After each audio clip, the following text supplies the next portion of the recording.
Hello, I'm Terrence McNally, and welcome to today's podcast. When Naomi Wolf's The Beauty Myth was published in 1991, Gloria Steinem hailed it as a smart, angry, insightful book and a clarion call to freedom, recommending every woman should read it. The New York Times called it one of the most important books of the 20th century. Over the intervening 2 decades, Wolf continued to write about the role of women in our culture, but she also took on broader political issues in books such as The End of America and Give Me Liberty, a Handbook for American Revolutionaries. In her newest book, Vagina, a New Biography, she returns to the feminine and the personal. Drawing on cutting-edge neurobiological research, she makes the bold claim that there is a direct link between a woman's experience of her vagina and her experience of her very sense of self. Heralded by Publishers Weekly as one of the best science books of the year, the book is also receiving more than its share of critical reviews. I'll talk with Wolf, no stranger to controversy, about the good, the bad, and the surprising in her research, her synthesis, and in responses to her new work. Naomi Wolf is a columnist for The Guardian of London, and her essays have appeared in The New Republic, Esquire, Ms., The Washington Post, and The New York Times. She holds a degree from Yale, studied at New College, Oxford as a Rhodes Scholar, and has advised the presidential campaigns of Bill Clinton and Al Gore. Her books include The Beauty Myth, The End of America, and her newest, Vagina, a New Biography. Welcome, Naomi Wolf. Thank you. I'm so glad to be on this show, which has such a great mission. Thank you. Thank you very much. I like listeners to get a feel for the people behind the work and the ideas that we talk about. So if you would briefly tell me a bit about how you see your path to the work you do, not to this new book, but to the work you're doing. Be free to mention mentors, turning points, moments of decision, that sort of thing. What an interesting question. Wow. Well, I guess I tend to pay attention to, when I'm writing about gender issues, I just pay attention to women around me and what their concerns and questions are. And I guess my approach is I'm always interested in finding out something that's been hidden or something valuable that people don't know about. And I suppose I'm always surprised that my work is so often called controversial, because to me it's very, very, natural to be drawn to areas that are unexplored or under-elucidated, whether that's pressure on women to conform to a certain ideal, as in the beauty myth, or the bureaucratization and monetization of the birth industry, which I wrote about in Misconceptions, and now this amazing cutting-edge science, which is not my opinion. It's just new data documenting the extraordinary ways women's sexuality and consciousness are connected. How could anyone not want to learn more about these things? So I guess I see, my motivation or my mission is just learning, being curious, learning more about the world around us. Have you always known you were going to write? No, but I always knew my dad's a writer, so I knew it was a low overhead way to go into a family business. I heard him typing away at night, but that was what I grew up learning how to do. And as I referred to in the introduction, the forays into the political that had little, if anything, to do with gender, and some of the books and some of your action over the last few years. How does that fit in for you? That is a really good question, Terrence, because people who know my last 2 books, which were about the suppression of civil liberties in America, The End of America and Give Me Liberty, they might be sort of wondering, well, what's all this? Why female sexuality? Why the vagina? But to me, these things are obviously related. They're obviously part of the same inquiry and the same mission. I wrote about the suppression of liberty and the control of the individual in The End of America. And of course, women are controlled and suppressed in all kinds of ways, but notably through their sexuality, through targeting their sexuality, controlling their sexuality, controlling their knowledge about their responses, the meaning of their sexuality. And I do believe that everyone is entitled to live out their sexual identity. I think the gay and lesbian movement has made clear why that's political, why sex isn't just about who you're sleeping with or, something as reductive as your sex organs. It's about something much bigger, your right to be who you are and reach your full potential. So to me, these are all part of the human rights inquiry. Very good. And I'm going to, before we go on from here, I'm just going to read I read a lot of commentary and so on. And in an article in the Toronto Star, Heather Malick writes, "Few men have reviewed vagina because men aren't stupid. No one's going to have sex with them after that." So I don't know if she meant that to apply to interviews. Well, but I'm doing it anyway. Right. Well, good for you, and I applaud you for saying the word without giggling, which is, hard for any of us to do. It's a hard word to say in public for all the reasons that I write about. But I've had some wonderful conversations with men and women about this subject. It's not, it's not just a women's issue. Obviously, anyone who lives with or cares about a woman, whatever their gender, is going to want to know what makes them happy and want to know this new science of that should change our understanding of female sexuality and sexual response. Yes, I will say that I ended up reading bits aloud to my fiancée more often in preparing for this one than in preparing for many of the political and economic. Wow. You know what I'm saying. Uh-huh. How did she like that? Oh, she was quite interested. I'm not surprised. Yeah. No, she plans to read this when as I told you, she's gone on vacation, but when she comes back, this is high on her list. All right. So, how did this book happen? Excuse me. Well, it's an interesting answer because critics are very, very, very worked up that there's like 5 or 10 pages of an account of a personal medical crisis that led to my inquiry into this. But so I'll tell you about that. And very briefly, I was born with a variant of spina bifida, which I never knew about, and I had an injury, a spinal injury, which led to some diminution of sexual sensation. But I was noticing I was also losing certain states of mind that I was used to experiencing after lovemaking, just a number of positive mind states that I had sort of associated with sex. And so I understood that there was some connection that I didn't get between sexuality and consciousness. And then I had great medical intervention. I had surgery. I'm completely recovered. But what was so mind-blowing was that as I recovered sexual sensation, I also recovered those states of consciousness.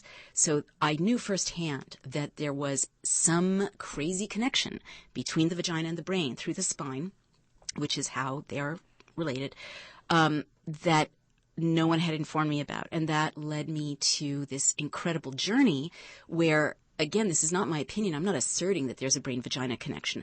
A whole generation of neuroscientists have documented in extraordinary ways the nature of this brain-vagina connection. And this shouldn't surprise us. The brain is connected to everything in the body.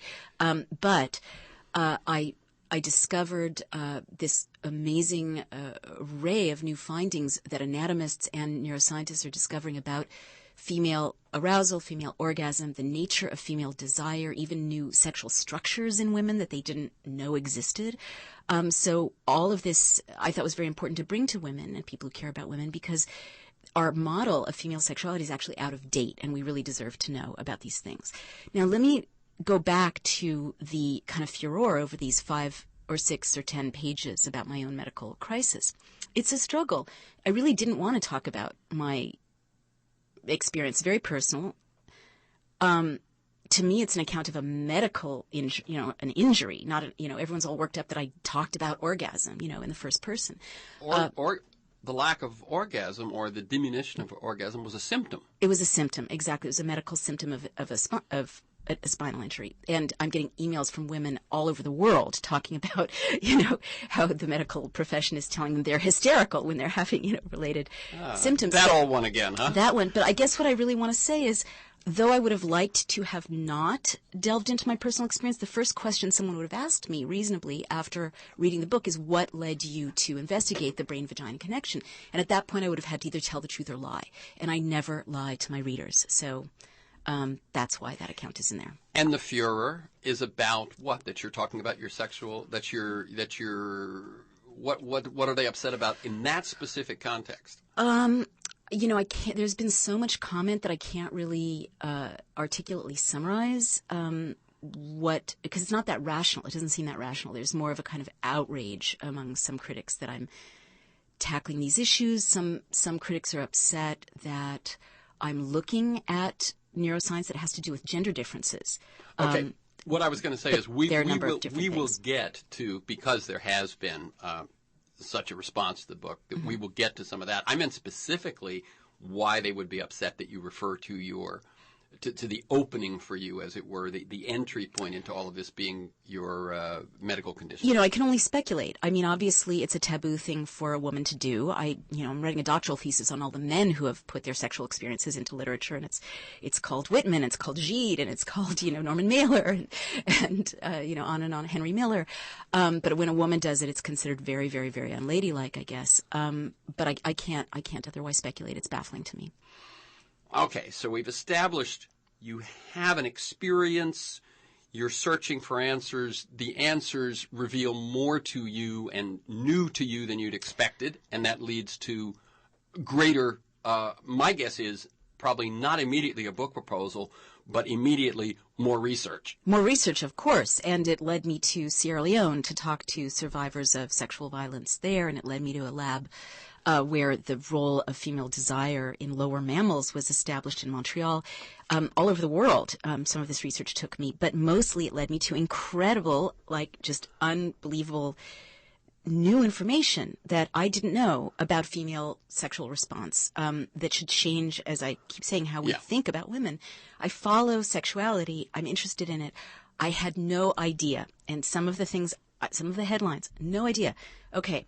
There's all this debate about the clitoris and the G-spot, right? There's even an ideological war if you go back to sheer height or back to Freud. But it turns out that anatomists have found, and I can't even believe this is not front page news, that women have what they call a neural arm. I hate that language, but a lot of the language around female sexuality is not poetic enough. But anyway, a neural arm at the anterior of the pelvis, such that the clitoris is the north and the G-spot is the south, but they're one structure. Mm-hmm. And so what this means practically is a very big deal, because right now 30% of women self-report low libido. And low libido comes about when women have not rewarding sexual experiences. And then another 30%... Now, let me ask a couple of questions. One, so just so if anyone missed that, what that neural arm meant was that there is a connected sort of neural entity, right, that includes both the G-spot and the clitoris. Yeah, but neural entity is under language is so impoverished. It's a very big deal. It's like a new sex organ that they didn't know existed. Okay. It's important. It's important for women's sexual functioning and sexual happiness. Right. And then what you said was that 30%. Yeah. Well, no, I just wanted to pick up what's the practical importance. Why am I going through a lot of criticism to get this data out to women? Because I believe that it's valuable data. So a third of women report low libido, and women have low libido often because they're not having rewarding sexual experiences. Right. And another third, some the same women, some different, report that they do not reach orgasm when they want to. Okay, which is the same percentage that sheer height found 40 years ago. So the sexual revolution is not working well enough for women. But over 90% of women with strangers in lab conditions reached orgasm when both of these points were stimulated at the same time. So just knowing some new discoveries about female anatomy is really important. Another example is Masters and Johnson kind of gave us this misconception we have today, which is conventional wisdom, that men and women's sexual response is basically the same. Masters and Johnson said they both have arousal, plateau, climax, resolution. But again, this is not helpful for women because the new data show that women are very, very different from men. And one example, again, is this neural wiring. Men's pelvic innervation, if you like, you can see it in medical illustrations, is very regular. There's I'm going to get specific now, there's a grid of nerves around the penis. No disrespect to men, it's straightforward what makes men happy physically. They vary in their emotional needs and so on, but physically it's pretty uniform. Now can I ask you a question on that? Sure. What about the prostate? Because obviously in the same sort of tantric explorations. I'm totally blushing. She's blushing after all this talk at the start about how people giggle at vagina. I know that in some of the same what's called tantric or work that men are stimulated in other areas as well. So if all of the nerves go to the penis, how does that work? Yeah, so you're quite right. I'm not saying they all do, but I'm saying there's plenty of stuff going on in the prostate. You're quite right, but there's uniformity. There's relative uniformity. Men don't vary so much. So any man's prostate, right? Okay. So let me get to where I'm going. Is the variation between individuals. Correct. Good. Right. So if you look at a woman's pelvic innervation, first of all, it is so much more complex. There are neural termini at the mouth of the cervix. Barry Komisarek found a new sexual center for women at the mouth of the cervix. There are neural termini around the vaginal walls. In the 70s, we were told the vagina doesn't have any sensation. Not true. We all know about the neural termini in the clitoris, but there are neural termini in the perineum, which, by the way, gets cut routinely in American childbirth, and, in the anus and throughout the female pelvis. But what's really amazing is how individual women are. It's like a snowflake, or like the grid and the lace. So the takeaway... Grid and the lace, you're bringing the distinction between men as a grid, yeah. uniform, the difference between walking around New York City and L.A. I mean, one is ordered and regular, and the other is all over the place. Yeah, I mean, metaphors are always treacherous. Right. But it's A, it's Mardi Gras, and B, the takeaway is you can't assume you know every woman because you know one woman. You have to learn every woman anew. And it's a takeaway for women, too, that their own responses are so individual and delicate and precious and wonderful that they should respect their own variation. There's so much judgment women tend to have. I like this, I don't like that, or, his last girlfriend came faster than I do, or whatever. Right. And we are highly, highly variable. So that's important. There are other amazing takeaways, amazing findings. Right. One takeaway I would suggest, and this is strictly me, is that the very phrase, my last girlfriend, is probably a mistake. Total turn I think even if you're going to go there, go, in my experience. That's about as far as you can go, I think. In my experience, but darling, no one's as wonderful as you. I mean, the chapter on language, you see why that's erotic to women. Okay. I'm Terrence McNally. I'm speaking with Naomi Wolf about her new book, Vagina, A New Biography. And you can learn more at naomiwolf.org. Okay. We're doing really well. I can't believe we're having this conversation. I know. Making good progress. As I realize, this is we're not talking about the downturn in jobs at this moment. No, What did you hope to accomplish with the book?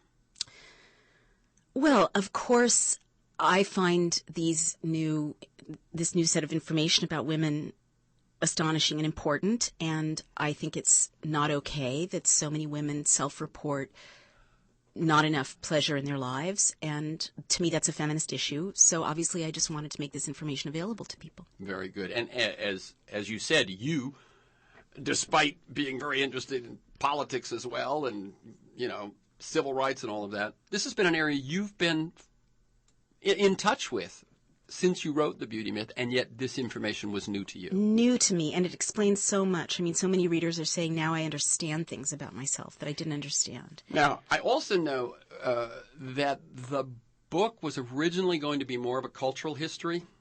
So talk a little bit about that process. Sure. Well, the minute I started learning about this amazing new science, I realized I had to focus the book around it, just because it's so exciting. But yeah, there's a chunk of the book which is sort of the story of the vagina in history. And that was going to, am I correct, that was going to be the bulk of the book in at least one definition? It was going to be a big part of the book, certainly. But the thing is, the science now explains the history, and here's what I mean. An incredible finding is the dopamine feedback loop. So what this means is when a woman, and this goes to history, and I'll explain why.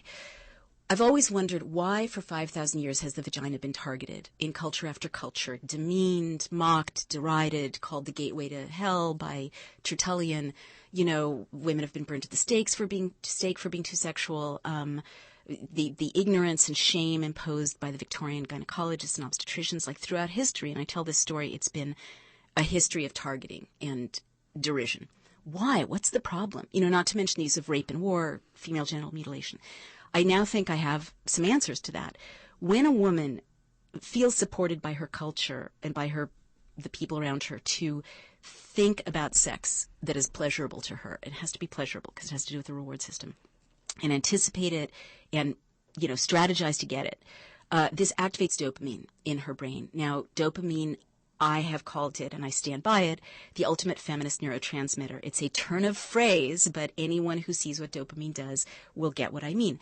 Dopamine is about motivation, assertiveness, focus, goal-orientedness. It makes women hard to control. When a woman has an orgasm, she gets a boost of opioids, which are about bliss and ecstasy. Again, these are not my words. This is scientific orgasm? Language. Well, yeah, basically. Okay. I mean, you get more with a better orgasm. The initial thing you were saying about dopamine, you said pleasurable, and so I just want to check. Yeah. Orgasm, if it happens, produces the opioids? You get the dopamine anticipating reward. You get the opioids having an orgasm. Okay. And you get a boost of oxytocin also having an orgasm. And oxytocin is about connection, intimacy, trust. So oxytocin is the bonding chemical between woman and child, isn't it? Yeah, and, men have but I mean, oxytocin as well. just so people know. Yeah, that. absolutely. And it's very interesting to me that I wrote in detail about the brain-uterus connection, which is well established, the brain-lactation connection in misconceptions, and no one was upset about it. But female sexuality is such a hot subject that the same connection is considered very controversial when I write about it. But anyway, these are very potent neurotransmitters and hormones for women to have, and it means that every woman's body is a gift of strength and energy and excitement, and I would even say creativity, because as a writer, a sense of connection, a sense of transcendence, and energy are all things you can use in your creative work. So if you get this dopamine loop, that what happens to the vagina happens to the brain. If something good happens to the vagina, even if you just know how to bring yourself pleasure, whether you're in a relationship or not, you are sort of bringing a gift to the rest of your life if you're a woman. But in a culture that wants to control and subdue and target and diminish women, that's a very dangerous set of hormones and neurochemicals for women to have access to. So it explained to me why. And it also showed that with the control group, when women's vaginas are messed with, when their sexual response is abused or mutilated or damaged. This is why I went to Sierra Leone to interview women to whom exactly this had happened. It interrupts that dopamine boost, that positive neural loop. So it means that if you want to target women, if you want to target women's brains, you target the vagina. If you want to subdue women, you target the vagina. If you want to intimidate women, target the vagina. If you want to keep women under control, make sure that they think about that. Now, when you say repeatedly there, target the vagina, do you mean target sexual pleasure? Also, but it's a whole spectrum. In our culture, in the 19th century, yes, they were performing clitoridectomies on girls and teenagers who were assertive or unruly or sexual. But they were also introducing a whole ideology, which we inherit, of ignorance and shame around female desire, which is effective. But in other cultures, they actually target the vagina. In Sierra Leone, for instance, I was shocked and amazed to find when I went there and interviewed survivors of rape after that conflict that, boys had been instructed to injure women in such a way as to cause damage to their genitals as an act of war. And but I would see another explanation for that would be to make them less attractive, valuable, etc., to their own tribe or their own side. In other words, you have damaged a young woman. You've now damaged her for any person of her own tribe that would want her. That's insulting whether they knew anything about dopamine or not. That's interesting. I need to think about what you've said. I hear you, and that may be, but there was no question that damaging that positive feedback loop harms women psychologically. Oh, yeah. I don't doubt that. But I don't know whether the guys doing it as an act of war know that. Okay, you may be right, but what was notable to me was that our Western model of what a rapist is Freudian. It's like someone who is messed up and is involved in a sort of psychodrama. But in Sierra Leone, it was clear that rape was being used consciously, systematically as an act of war. It was children being sent to do these horrible things to women, child soldiers who were kidnapped. Not Sierra Leone. All over. All over. Yes. Absolutely. You see it in Central Europe. You see it in the Congo. All over. Rape and violent rape is an act of war. But what I saw vividly was that these were not individual messed up men with problems. Right. It was a systemic, programmatic, way of subduing a population. And the dopamine loop explains kind of the far spectrum of why this is so effective. But let's go to a more middle spectrum, which we recognize in our culture. Plain old, quote unquote, nonviolent rape, right? There is no such thing, as it turns out. What is nonviolent Well, exactly, rape? Exactly. I'm using that ironically, okay? Okay. I thought you were using it republicanly. But No. Yes. I'm putting big quotation marks. Okay. Please put them around my words. So you have to hear those quotation marks. Please folks. do. My point is that in America, only 12% of reported rapes are even prosecuted, and you can't even get conviction rapes. It's treated very as if, quote unquote, unless you're beaten up, right? It's not important. Well, the data that I found shows that there's a massive research showing that rape stays in the body, rape stays in the brain, even if it's quote-unquote nonviolent rape. Fear itself, sexual abuse itself, changes the functioning of women down to the level of the autonomic nervous system. And how do you distinguish between what you're pointing it toward, which is a very specific thing having to do with the neurons around the vagina, to trauma? There is trauma of all sorts in rape. There's physical trauma, there's shame trauma, there's guilt trauma, there's and certainly there's everything you're saying. Yeah, but it seems to me I've done some study of trauma, and rape victims suffer trauma. Absolutely, no question. Do normal people suffer trauma from surgery. Absolutely. There's all sorts of things that trigger trauma, and the manifestation afterwards is often the same.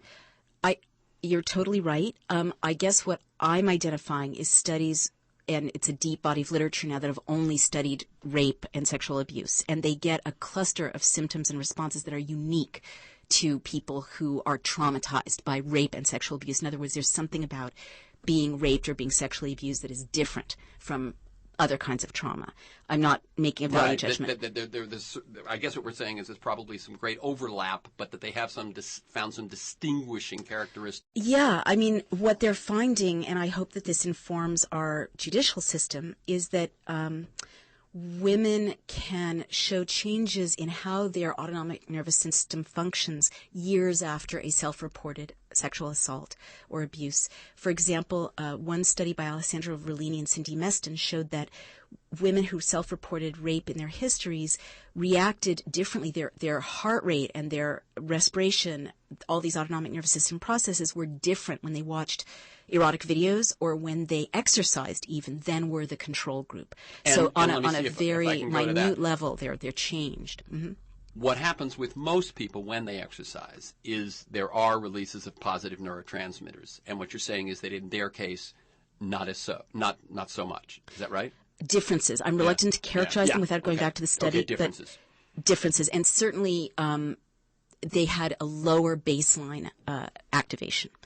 The other thing that we're finding is I interviewed doctors like Dr. Burke Richmond, who works with balance disorders, perceptual disorders, and he's finding something he calls phobic postural sway, meaning that some of his patients can literally be pushed over more easily, and he's getting used to asking them about their histories and finding sexual assault in the past, all the way to things you'd think are totally unrelated, like tinnitus, ringing in the ears, balance problems, things that you would think aren't directly related to rape or sexual assault. So I'm hoping that these findings that show that there is no such thing as a nonviolent rape changes the brain, changes the body, I hope that they help us lock rapists away for longer, whether or not they, quote unquote, beat a woman up, right? It's all violent. And I also hope that these findings help rape victims get the treatment they need. Talking therapy alone doesn't do it. More targeted PTSD type interventions that deal with the mind-body connection are necessary. Right, more somatic sorts of as I said, I've done some study of trauma, and there's, for listeners, there are a number of treatments for trauma. that didn't exist 10 or 15 years ago that do now, right, and can make a great difference whether you're a soldier, a rape victim, or traumatized by an auto accident, right, whatever it is. Exactly right. Okay, now, at one point in what you were just saying there, you were talking about the dopamine. Mm-hmm. You call it, and you stick by it. Ultimate feminist neurotransmitter. Yes. I mean, I knew it, but I wanted to have you say it. Ultimate. But dopamine is triggered by good food. It's triggered by so many things. Mm-hmm. It is our reward neurotransmitter. Right. So when we feel rewarded, dopamine, as I say, food, gambling, shopping, an athletic experience, shopping, video games, nature even, yep, right? Yep. What gives you juice will trigger dopamine. Correct. So why do you then call it the, that it's, why do you then say that it's so strictly a feminist? Oh, is that the problem? I see. I didn't understand why some people are having trouble with that phrase. It's not exclusively a feminist neurotransmitter. No, it's in context. I say it is the ultimate feminist neurotransmitter in the female brain. Of the many things that women have access to, this is one of those things that makes them focused, motivated, goal-oriented, self-directed. Men I can get assure you, dopamine. I don't know if you have have read the critical reviews as many or as closely as I do. I don't know if you're one of the authors that looks at them or not, but I think that is it. I think to a great extent that is it. That it sounds like you're saying this, not this, or they're reading it to say, oh, she's saying this, not this, when in fact you're saying, we kind of knew that, but now let me add this to it. No, I'm saying a third thing, which is we knew that, now let's put it in political context. Well, no, I meant we knew that dopamine made people feel good, that dopamine was released by pleasure and so on, but you're now saying, wait, there's some new things about dopamine and women and sexuality that we ought to give some special attention to. Definitely. But I'm also building on well-established science, which shows, as you say, that dopamine is a motivator and is involved with pleasure. And now I'm saying, well, let's look at that in relation to female sexuality. Let's look at that potent mix of dopamine, oxytocin, opioids, which is kind of more than the sum of its parts. Let's look at how women are potentially multi-orgasmic, which means they can get these kinds of baths of positive neurotransmitters and hormones, many times a day if the world is treating them well and they treat themselves well. And then what does that mean politically? That's the sequence of reasoning I'm doing, and I'm very surprised that people are missing that, but it is a new set of thoughts. Right, and I think that's what, as I say, in reading the criticism, I think what they are saying is they are reading addition of information as exclusive information, sort of. If you get what I'm saying. Yeah. Okay, well, that's misreading. The sole explanation, the sole meaning of this, when in fact what I think you're saying is we've known a lot about this, and even what we know, that when we say, well, that's well established, all of that is fairly new. Mm-hmm. That's true. I mean, in so many fields, the study of neurotransmitters, because we can study the brain better than we ever could. Right. So the study of neurotransmitters is a very exciting field in so many ways. Let me ask one that has to be raised, which is, how does this theory explain the creativity or the power of the virgin or celibate women? And I'm sure you know the list. Jane Austen, Emily Bronte, Emily Dickinson, Susan B. Anthony, Virginia Woolf, or the mystics for the same reason, right. Hildegard von Bingen, St. Teresa of Avila. Yeah. This criticism fascinates me because, again, they are missing a giant, clear, obvious assertion in my book. It's there in black and white, which is, I'm not talking about having a lover. I'm talking about having a sexuality. You don't have to have a lover has no one ever heard of female masturbation? You don't have to have a lover to have a sexual awakening. One of the women that I cite, Christina Rossetti, who had an apparent sexual awakening, judging from her earlier work to her work in Goblin Market, which is highly, highly erotic, self-consciously erotic, judging from the commissioning of a very sexually explicit frontispiece she assigned to her brother Dante Gabriel Rossetti.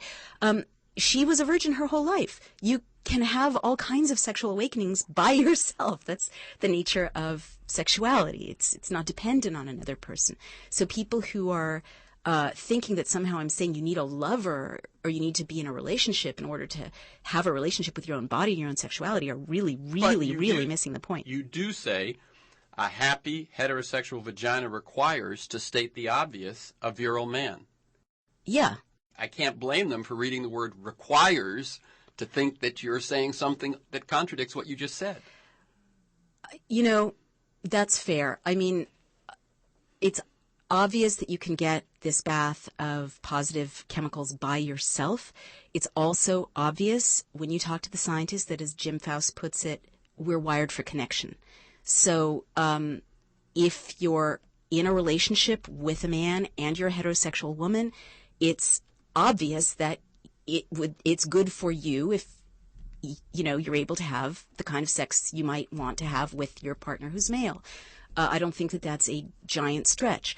But I think that the bigger point is that pleasure is valuable for women in any context in their lives, whether they're in a relationship or not, whether they're gay, straight, or bisexual or transgender, and none of these things are exclusive. I mean, obviously, if you're a lesbian, you want to be able to, and you're having desire, you want to be able to have sex with your partner. Now, one of the things that you also say is that you describe the orgasms you really longed for when you were missing them as being the ones that involved a sort of almost a mystical state of transcendence. You know, again, I would be careful overreading. It's interesting that people overread that.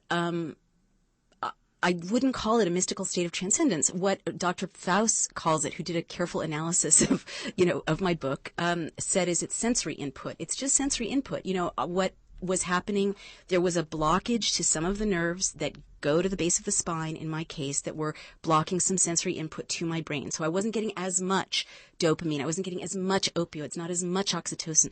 So I felt that as I got pleasure, but I wasn't feeling a rush of happiness afterwards, which I don't think is that weird or unusual. No, I'm not the only woman on the planet who, feels good, after sex from time to time. Am I, girls, really? No. And there is this sense. I mean, oxytocin is amazing to me because I'm a mother. Wait, I want to talk about oxytocin go ahead. quote unquote transcendence. Oxytocin is kind of a trippy, hormone. It is.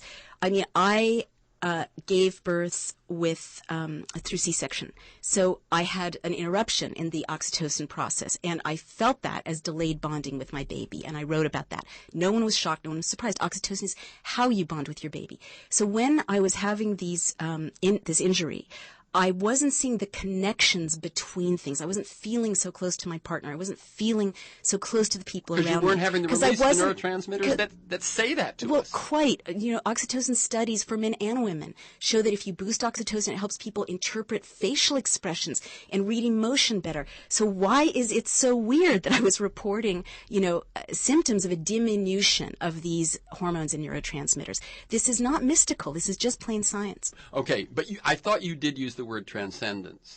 Well, that's opioids. And again, this is science, and I'm very careful. And where I was going with the question was then, do the Hildegard von Bingham's and some of the women who I think would claim transcendent experiences, could they have gotten them merely from the release of those things?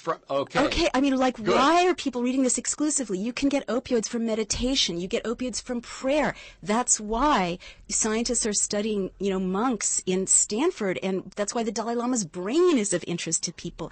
It's exactly opioids that get released through meditation, through prayer, through chanting, through all kinds of heightened states that you can invoke in various ways that science is documenting, and they're also released in sex. So again, the point is that it's about yes and. Of course. Not exclusively. No but or exclusive. Yeah, I'm glad that we're clarifying this because I'm very surprised that anyone would have thought I was saying you can only get the mind states through sex. I'm not saying that at all. You can get them in all kinds of other ways, but I haven't read the book about how women can get them through sex and what the political implications of that are. Right.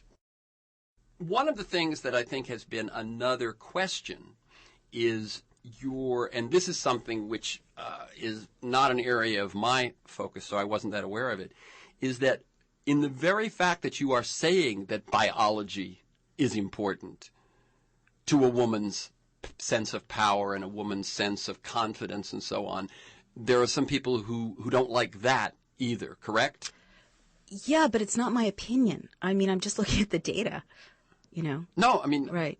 I mean, to me, that makes very good sense. Yeah. I mean, Jim Faust, to me, I look at these things very holistically. Right.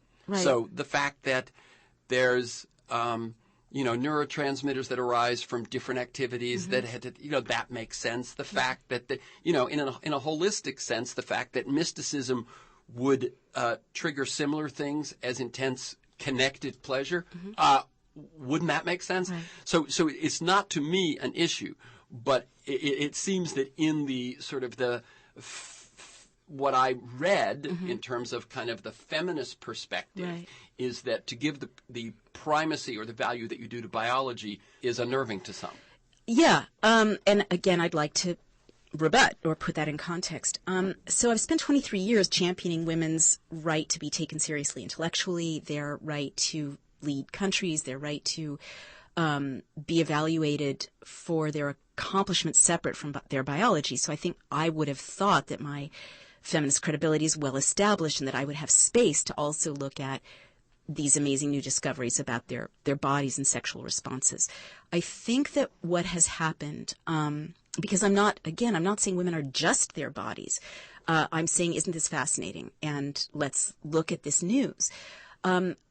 Something weird happened to feminism. In the 70s, when I was a baby feminist, it was totally normal for feminists to be interested in information that was about women's pleasure and sexuality. That was considered a feminist task. Sheer height was seen as a feminist heroine for saying, you know what, here's this data that your clitoris is just as important as your vagina, if not more so for some women. That was not seen as retro. The Dinner Party, Judy Chicago, a masterpiece all about women's vaginas. No one said, oh, you're essentializing women. Betty Dodson, who made videos and wrote books helping women learn how to masturbate. Speculum parties in the 70s when women, it was taken for granted that you needed to know what you looked like to be empowered. There's biology involved with all that. Well, so what's weird is that in the last 30 years, there's been this retreat into the academy in some ways and an orthodoxy that all of gender is socially constructed in some kind of academic feminism. So a lot of gender is socially constructed and some gender isn't. And more bestsellers from people like Helen Fisher and Sarah Hrdy and Luann Brizendine, all feminists, are documenting these fascinating new differences in the male and female brain and so on. I think that we have to engage with this and look at it. It doesn't mean the feminist task changes. We still need a world in which everybody's valued, nobody's biology is used against them to diminish them.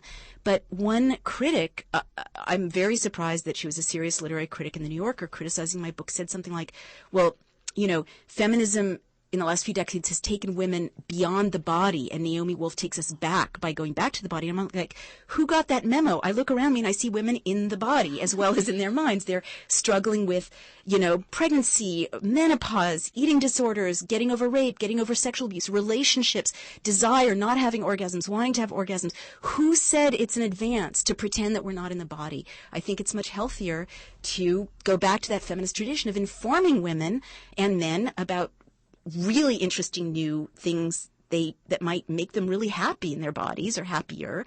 And I think that's a feminist thing to do, and I stand by it. Okay, very, very good there. I mean, what we've said there, if I'm with you, is we are human beings. We have gender, we have bodies, we have neurotransmitters, we have spiritual beliefs, we have experiences. I mean, of course. This is why I love your show. Yeah. And can I just add, putting it in context, I do think the whole thing about, it's not feminist to talk about the body is a capitulation to patriarchy. And let's look at, Jim Faust, who's my kind of neuroscientist, mentor in some ways, wrote a very brilliant and moving defense of my book in which he said, there's so many studies on treating male erectile dysfunction and accompanying positive advances in male well-being, whether it's mental, emotional, psychological, all, every metric, right? So why should, we all know there's a brain-penis connection, right? We don't think, you can alienate a man's sexuality and he'll be happy for the rest of his life, right? We understand that it's a constituent of male well-being. It's also big business. Well, quite. Yeah. But I don't see why it's remotely controversial to think that female sexual well-being is central to women's well-being in other ways. This is we came onto the planet with asexuality, however we choose to, manifest it. Have you read Adam, Eve, and the Serpent? No. Do you know the book? No. I highly I've heard recommend of it. Really? Okay. And it's not because it's going to change anything you've said. It's just that it's occurred to me a few times. It's by Elaine Pagels. Oh, right. I love her. And what she does, and this is the book that I've read and reread, is she goes back to, there was two stories in Genesis. I'm so sorry. I have to turn this off. I need to stop while I turn this off more effectively. And what she says is she goes back to when religion became anti-feminine, right, and when it became anti-nature. Oh, yeah, very important. And they're linked, and there were certain things, but I mean the biggest thing, which will, that's why I think when you read it, you go, oh, how did I miss this one? Mm-hmm. Is the biggest change was when Constantine converted. Right. Prior to Constantine's conversion, Christians were outliers. Mm-hmm. They were the experimenters. Mm-hmm. They were the radicals and the revolutionaries. When Constantine converted, it became the state religion. And at that point, they threw out all but 4 Gospels, leaving us only Mark, what is it? Matthew, Mark, Luke, and John. Very good.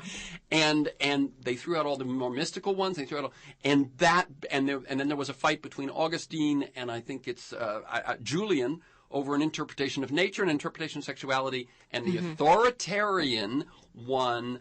The anti-nature, the anti-female won, and we have dealt with that, obviously, in this year's election. Yeah. We're still dealing with that. Yes, absolutely. So it is very interesting to find, how it was power. Yeah. You're completely right, and that's one reason that this section on history is so liberating, I find, to know and to read and to share, because it is an invention, that female sexuality is this negative, abyss, this dark, shameful thing. It came from somewhere. It came out of politics. We could also mention Tertullian, the church fathers in the 4th century, who were, articulating for the first time this crazy idea that women century. are exactly. Same century as Constantine. Yeah. Same century as the Nicene, the Council of Nicaea, in which they defined, what was acceptable gospel and what was not. Right. And then you go back far enough, and again, some critics are saying, oh, well, I'm romanticizing this. This is not me. These are documents from, Sumer. You go back to the Sumerian, all over the Fertile Crescent, before the rise of the Judeo-Christian religions, and most of the Fertile Crescent had goddess worship, and they were sexual goddesses, and the goddesses said things like, my beautiful vagina, my vagina that's the source of all wisdom in the world, I'm not making this up, it's cited, the female sexuality was sacred, if you go back This is far Rianne enough. Eisler's... Her data is not solid enough. I'm looking at actual... Okay, she's referring to the same thing, but you're saying... Yeah, she does, with all respect to her, kind of over-romanticize it. I'm just looking at the documents in the historical archaeological, context. anthropological data. Now, one of the things, and I'm going to read here from... This is a criticism that fits right into this point we're talking about right now, and this is in Zoe Heller's review in New York Review of Books. She says, one particular source of irritation is your conviction that the way in which any given culture treats the vagina is a metaphor for how women in general in that place and time are treated. And then she takes the example of the Perfume Garden, an erotic manual from 15th century Arabia. And so this is a quote from you, a very non-Western awareness that vaginas are pluralistic, individualistic, and have wills and intentions of their own. But that does not mean women were treated all that well at that point, right? So where does the breakdown? Because what I'm finding time and again is that you're saying, oh, I didn't mean only. I didn't mean exclusively. I didn't mean just that. What's the case on this one? This thing of the cultural treatment of female sexuality of the vagina and the treatment of women politically and economically. Yeah, that's a good question. I mean, it's certainly the case that there was a thriving erotic culture in Islam in that period, and that I'm actually quoting from a really fascinating compendium of, a bunch of different kinds of vaginas, many of which are described with great affection. And I thought that was important to include because we don't really have an awareness that there are other cultures that have any kind of language of affection. Well, and even that the Muslim culture is now particularly impugned as being anti-feminine. Exactly. So, again, I don't believe I say that when a woman's vagina had a literature that was positive around it, women were equal. Women have never been equal anywhere in recorded history. They're still not equal anywhere in recorded history. What I'm saying, and again, I think I was very specific, is that the vagina is always a trope. The vagina is always a metaphor. It's never just a sex organ. It always communicates other values around women. So another example of this is the Han Dynasty, when, again, women were not equal, but there was an elaborate cultural discourse around the sacred vagina, the golden lotus, the peony blossom, the jade gate, and female sexual pleasure was seen as very, very fundamental to harmony and balance under the Tao. Or Tantra, again, in ancient India, women were not equal, but it was a much more, the vagina was considered sacred. It was considered a symbol of the gateway between this world and the next. And there was a discourse that you encounter kind of the female principle, the divine female principle in the cosmos through female sexuality. So it's not a one-to-one correlation, but it's very, very important to see that the vagina is always a trope. It's always a construct, and that when you look at our culture, and I have the kind of so summary. In other words, what you'd be saying is look at the way they talk about or treat the vagina, and if you take it as a trope or a metaphor, you will probably know something about how they treat women. Well, you'll certainly know a lot more about attitudes toward women. Right. You're not going to have a one-to-one equivalency of equality, but what we know is that there were spaces and times in other cultures where female sexuality was not seen in the reductive or medicalized or porny way that we see it now, and I think that that's important. You cite a couple of examples of vagina worship, if you will, the sacred sexual healing of the somatic therapist in London, mm-hmm. and the Tantra workshop, mm-hmm. in which women choose the male participants who will give them sacred spot massage. Both of those are separated from relationship, mm-hmm. in the long-term sense, not from right. momentary relationship, but and perhaps even from a certain kind of intimacy. How does that work? So again, I will say, I will answer your question, but I will also say it's very interesting to me the difficulty that people have looking at a project which is about exploring female desire, arousal, and orgasm on its own terms. My job in this book is not to endorse or not endorse. I'm not prescribing. Yeah. By the way, let me cut in, because if you listen to my question, there was no accusation. Okay. It was strictly a question. Where does it? I said. So what I want to say is, okay. And I mean, I have some experience in those realms, so I know. With sacred spot massage? Yes. Wow. Okay, well then, that's very interesting. So where I was going was, I did go to these Tantra workshops because I was interested in finding out, as I was on this journey of, well, what is female desire and who's figured it out? These people have a very high success rate. Of all the people, porn isn't doing it, couples counselors aren't doing it, Cosmo isn't doing it, the Tantrists have the empirical success rates of all of these women that I interviewed who were happy and orgasmic and felt good about their bodies, good about their sexuality. And so I wanted to learn that. So I just really want to stress, I'm not saying go find a stranger and have them give you sacred spot massage, for an hour and a half in a hotel room. Where I was trying to go, and we've got like 1 minute, and then I'm going to round it up, was that, is it, just so for listeners, yes. is it about you can only find this in a long-term relationship, or you can only find this with an expert? Where does all of this come together? Okay.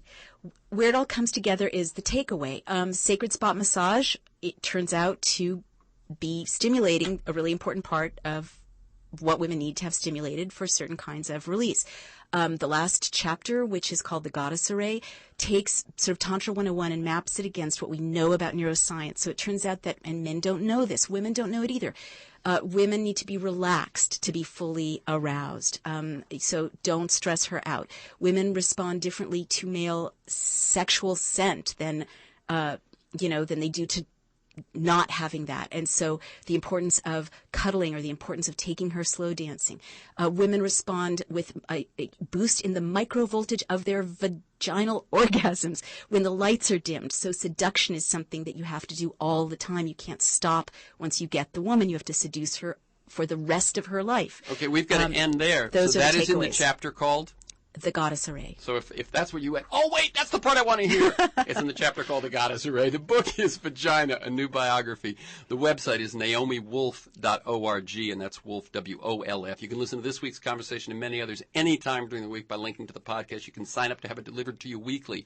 For podcasts, articles, and transcripts of interviews, and to join me in pursuit of a world that just might work, go to TerenceMcNally.net, TerenceMcNally.net, or aworldthatjustmightwork.com to the same website. If you want to receive my weekly email announcement of upcoming guests and issues, sign up at my site or email me at temcnally, TeMcNally, McNally, at mac.com. You can also check out Freeform with Terence McNally on Facebook and follow me on Twitter at McNally Terence. Finally, thank you to Naomi Wolf. Keep up the good work. Thank you. You're welcome.